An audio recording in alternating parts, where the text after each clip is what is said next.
Good morning sa inyong lahat mga kapatid, at meron na naman tayong bagong bisita. Ayan, Honda Click 150.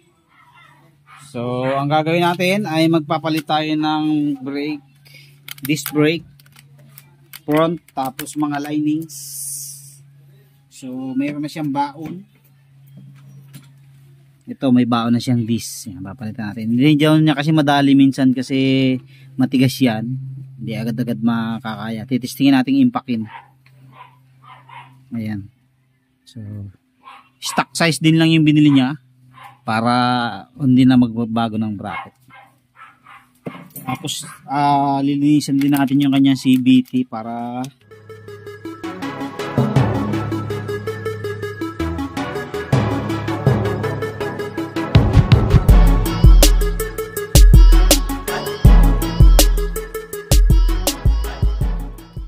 malinisan na rin dahil matagal ng ano yan eh. Hindi nalilinisan, oh.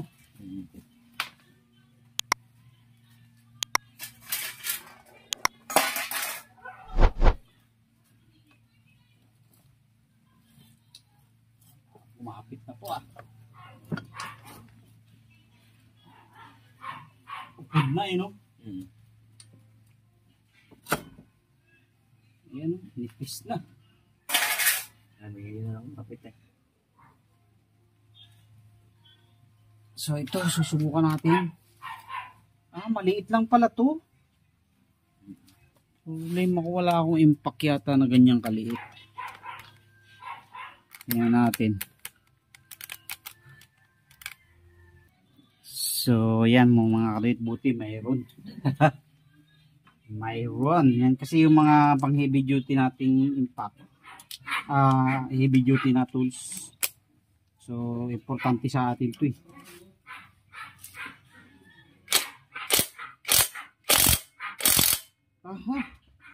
Hindi kaya. Nabibilog. Sisinin natin yun pag hindi hinaya. Buhayin mo na. Buhay.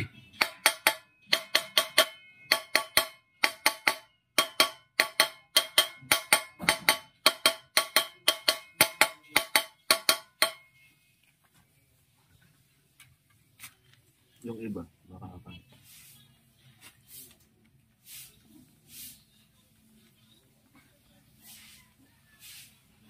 Bilog.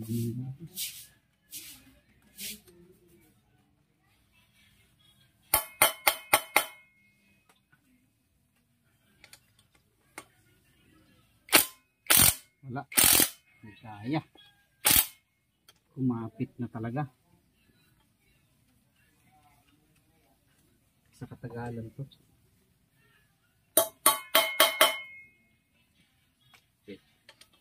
Manipis kasi yun eh, manipis. Yun. Kumbaga yung mismong tibay ng kinakapitan ng alin hole. Manipis. Kaya pag inikot mo, nangyayari talaga. Malulus.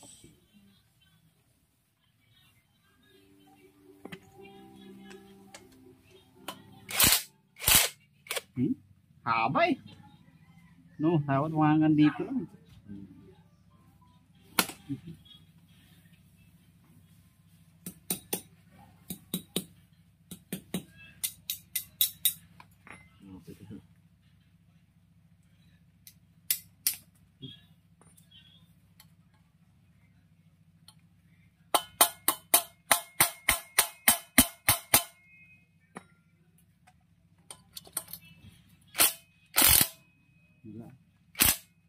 Impact na yun.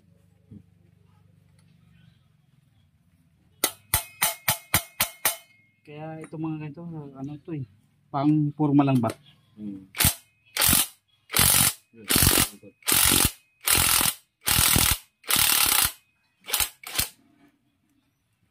Pang forma lang, hindi siya pwedeng pang heavy duty. Tapos ang haba pa. Kumbaga eh, yan kasing ano, pag natagal itong alin. Itong alloy. Pag alloy na ano, nakakapit talaga.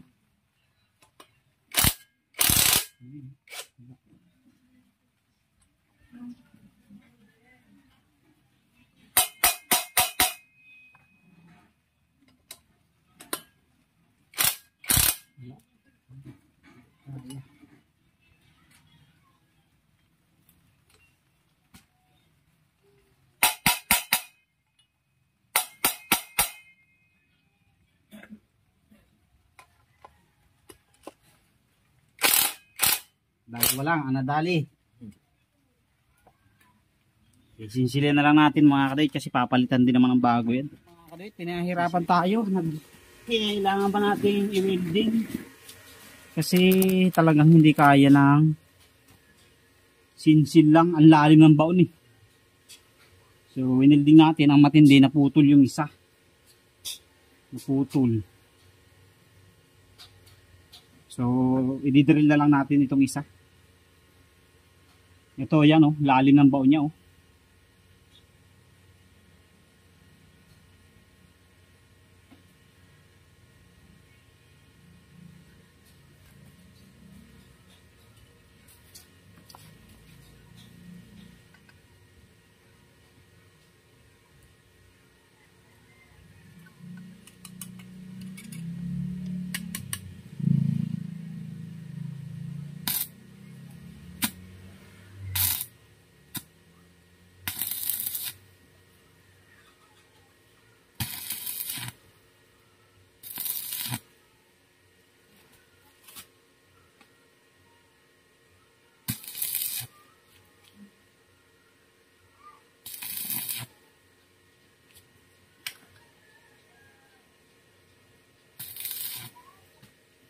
See? So, ganyan ang ginawa natin para matanggal natin dahil talagang kapit na kapit. Ayaw magpatanggal. So, palamig-lamigin lang natin kasi kanina, nung pag-pihit natin yung isa, akala ko sumunod. So, naputol. So, yan, palamig-lamigin muna natin bago natin tanggalin. Okay, so, testingin natin kung kaya nang tanggalin. Ayun. Pala ganun ang ginawa ko eh. Pinalamig muna no. Hindi, akala ko kasi sumusunod na. Kasi napipihit na eh. Hindi. I-drill natin. Ano natin, i-welding ulit natin. Tapos ating ano, kaya pa naman yan.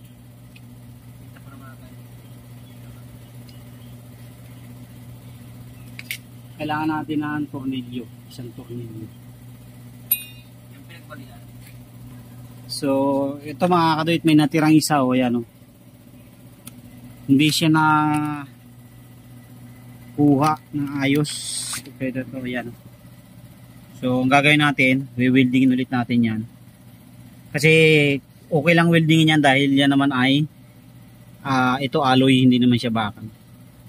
So patataasin natin ng kaunti tapos lalagyan ulit natin ito para natanggal natin ito, dalawa yung natanggal natin.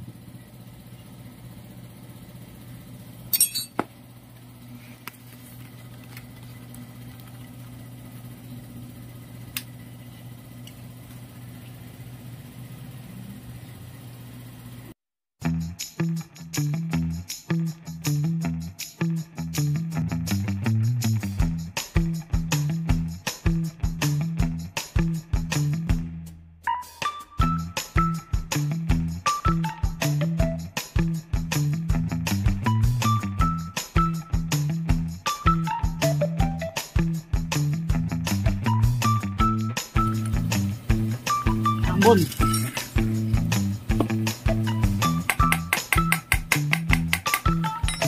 Mga great, ating lagyan ng ano, pampihit. Sana makaya ng pampihit.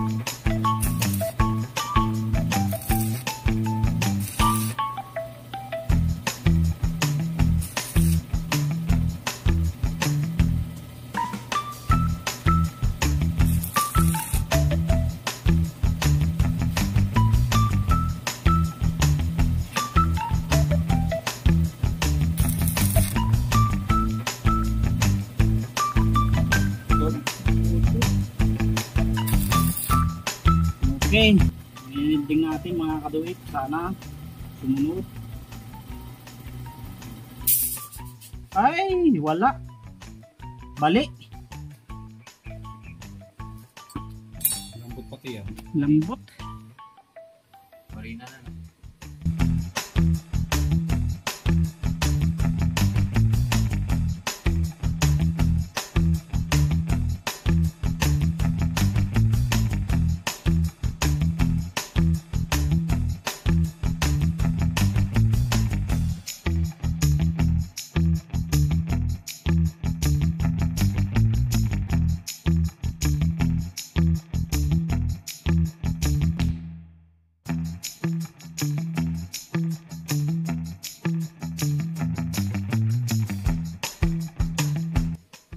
Kung ibabaw lang o sama hanggang ilalim, no? Ramdam mo yung pihit mo. Ganda lang ang iba. Wala, oh. Tigas. Asa lang po kayo. Torch mo yun dito. Sabayan mo ng pihit. Wala. Tingin ko kumapit na ito ng todo. Kumapit. Kasi yung init na welding na yun, dapat ano na yun eh, sagad na hanggang ilalim ng init na yun eh. Wala.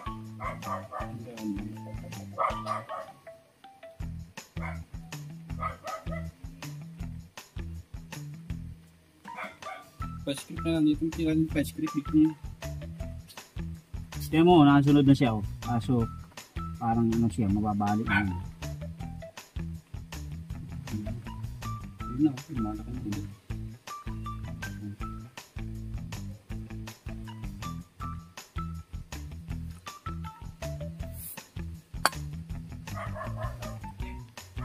Yun.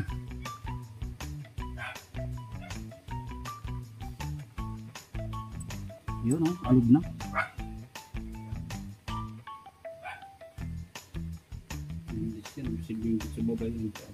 Hindi, ang problema nga, ito mismo yung katawan nito, malambot. Ayun lang. Hindi siya yung solid na bakal.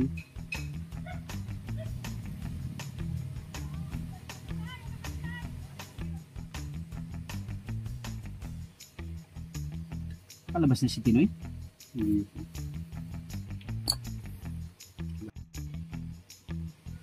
So yan mga kadit, hindi kinaya ng ating build up. So anong nangyayari, once na na-build up pa natin, kumakapit naman siya. Mahaba nung build up natin, mga 5 mm. Kaso ang problema, once na pinihitan natin, napuputol siya sa katawan. So ito kasing katawan nito malambot. Ngayon pagka pinihit natin siya, napuputol siya sa kasunod na thread. Kaya hindi natin matanggal kahit anong build up natin. So ang gagawin natin, since malambot lang naman siya, i-drill muna natin ng 2 mm, tapos drill natin ng pang M6 na drill bit. Okay, so isang piraso lang naman. So wala na tayong magagawa, hindi kakayanin talaga ng welding. Mga kadwit, no choice tayo. Dinidrill na natin.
Mga kadawit, tapos na tayo mag-drill.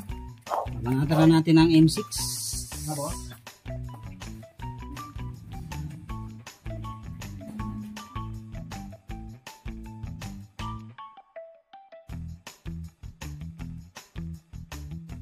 Okay mga kadawit, solve na ang problema natin, oh. Ayos na.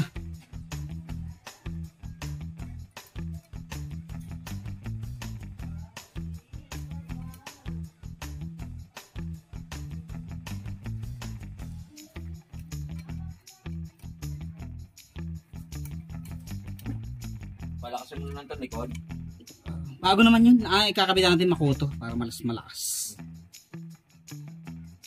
Lalagay soft drinks yan, ha? Ay, may ano yun, madumi. Madumi. Okay na mga kadawit.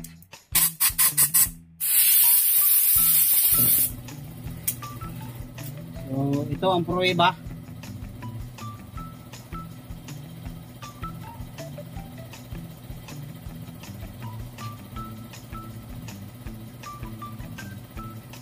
Medyo hard to fit pa lang kasi bago eh. Pero ayos na yan. Mahaba na rin. So kakabit na natin yung disc natin. So, magkakabit na tayo ng disc mga kaduit. Kaso may naging problema na naman tayo. Kasi magka-chat kami kahapon ni pare. Ang nag-message sa akin na kung may bolt ako, sabi ko meron. Hindi ko naman sukat akalain na ang pang-click pala maliit. Eh meron ako dito, oh, yan oh, mga disc bolt talaga. Kaya lang mga pang Yamaha.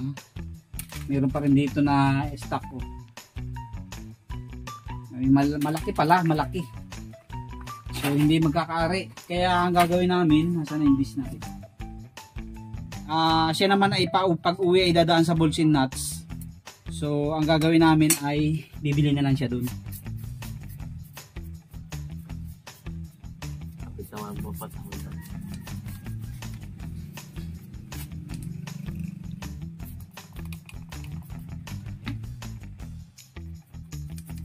Ano na lang siya, bili na lang siya ng bagong bolts and nut.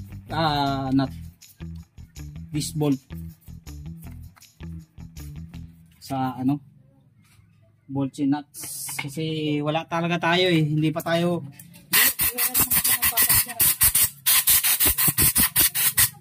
Saan po dito nag-i-stay si Jumo po? Tangani po. Ay, doon po yun sa kabila. Kabila po. Sa may tabi ng magandang bahay. Yung nag-iisang magandang bahay doon na kulay orange. Thank you po. Ba't nyo hinahanap? May kasalanan ba? Kami ng net. Doon lang. Si Jumo nahanap sa akin eh. Nasa Korea si Jumo eh. Sa ano? Nakasawdo lang. Pwede rin. Sige, danda. Si Jumo.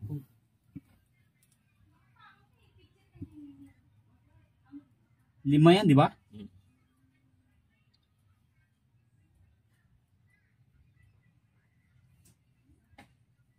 Okay. Hindi na rin bumalik sa mo. Sawa na rin yan. Hindi na pinabalik ng anak. Eh, ano din lang naman eh. Ayun lang naman.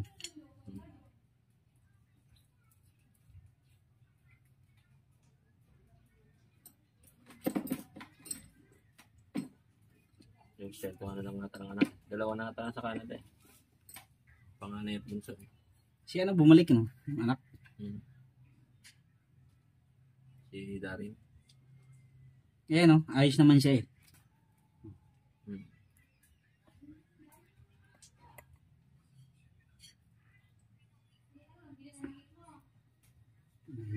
Lang isang pa ulit natin para hindi ka mahirapang magtanggal.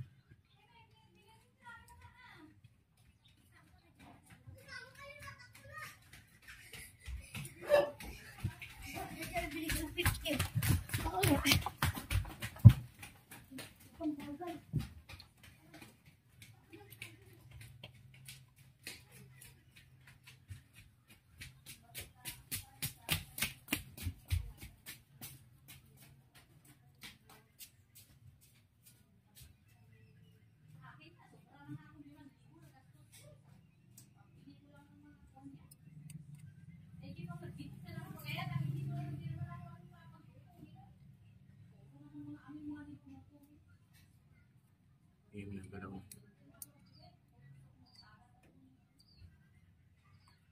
Teka lang ba? May tolerance naman yan. 1.25. Ayan ano. Sa QC. Hindi naman yan. Kahit mamarino ka naman dyan. Okay lang. Kaya yung gilid lang naman ang alin. Okay, so maghanap na lang tayo ng isa pa para madagdagan to. Para mag-balance ba. So pabibilin ko na lang siya sa bulletin nuts kasi dadaan naman siya doon. Eh wala eh. Hindi kami nagkaintindihan yung sa size. Akala ko same lang yung ng pang Yamaha. So magkakabit na tayo ng brake pad para unahin na natin kabit to bago doon sa likod. Linis pang gilid saka brake shoe. So, eto na mga katoy, nakatapos din tayo. Ito yung pinalitan nating brake pad. Ilan to? Ilang buwan to? Ilang taon? 2 taon. 2 taon. Oh no! Napalit yan? Sa'yo nga pinilan. Sabi kami ni Palaka? Eh, kita mo, hindi ko na matandaan sa tagal ng panahon na. 2 taon na pala. Sabay kayo ni Palaka? Dati, paano ako sa inyo? Sabay ng panggilid din yan, no? Oo.